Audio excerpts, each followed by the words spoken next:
Most people, when they write their speech, they think of just presenting to their audience. They just think, I'm going to talk to the audience and that's it. Maybe they'll do a little bit of interaction, but they focus on just a few sections. But in this video, you're going to pick up 5 things you can do in your speech when you are presenting that's going to engage your audience, going to help you connect with your audience, and make that much more impact. Before we start, make sure you like and subscribe to the channel. And if this is helpful, of course, I want to know your comments below. What we're going to talk about today is 5 C's to connecting with your audience, to engaging with them when you write your speech. The first C is conversations. When you are delivering a story during your speech, so say it's you and another person, do your best to deliver the line of dialogue as if it's happening in the moment.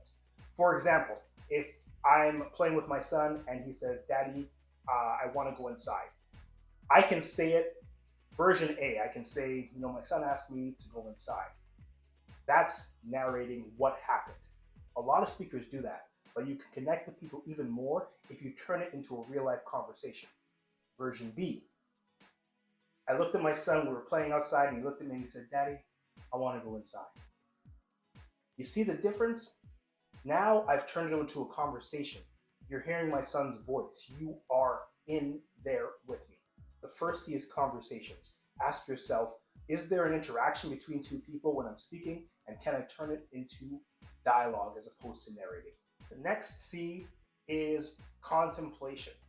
A lot of times speakers miss out on an opportunity to have a light moment in the speech, make their audience laugh even by just sharing what they were thinking. Ask yourself as you're going through your speech, especially during your storytelling portions, was I thinking something? And can I share it with my audience? I was thinking, bang. A lot of times your audience will be thinking the same thing or would have been thinking the same thing in that moment. So you sharing it with them is going to connect you with them. So contemplation, remember that. Third C, conjecture. That's a fancy way of saying, might the audience be thinking something that you can bring out? Now this one's a little bit tricky because you have to really be present and watch your audience members, know where you are in your speech.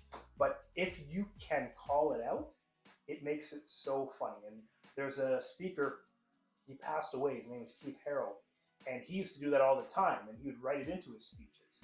And it would just get an audience laugh every time. He'd write it into the beginning of his speeches throughout. And you can do the same thing, right? You can look at an audience member, if they give you a funny look when you say something, he's looking at me as if to say, oh my gosh, what were you thinking? You're looking at me as if to say, he's crazy.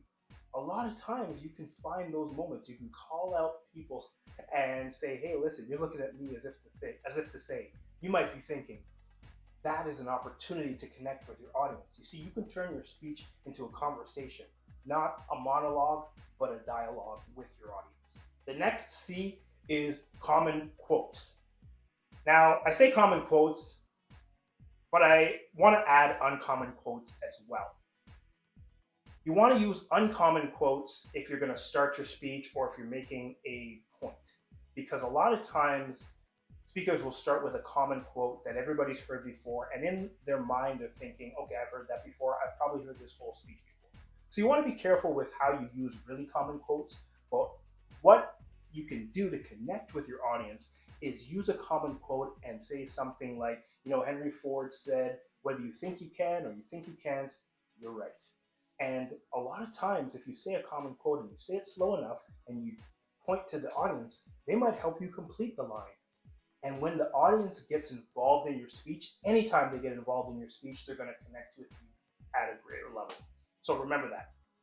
And the final C is callbacks.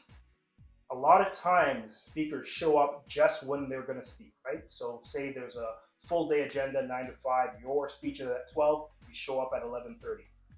That's a mistake in my opinion, because a lot of times, number one, some speaker before you may have said something that was funny that you can call back to during your speech, or they may have said something that contradicts what you're going to say, and you might need to address that. But a lot of times there's a lot of gold, whether it's someone you talked to in the beginning of the event, a speaker that went before you, something you can call back to on your way to the event, something that you can call back to that happened during the event.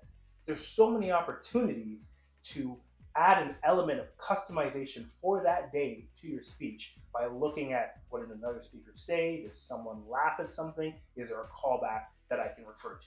So crowd, callbacks, remember that.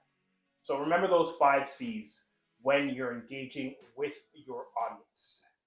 It will help you as you write your speech to make that connection and not just speak to the audience, but have a conversation with them.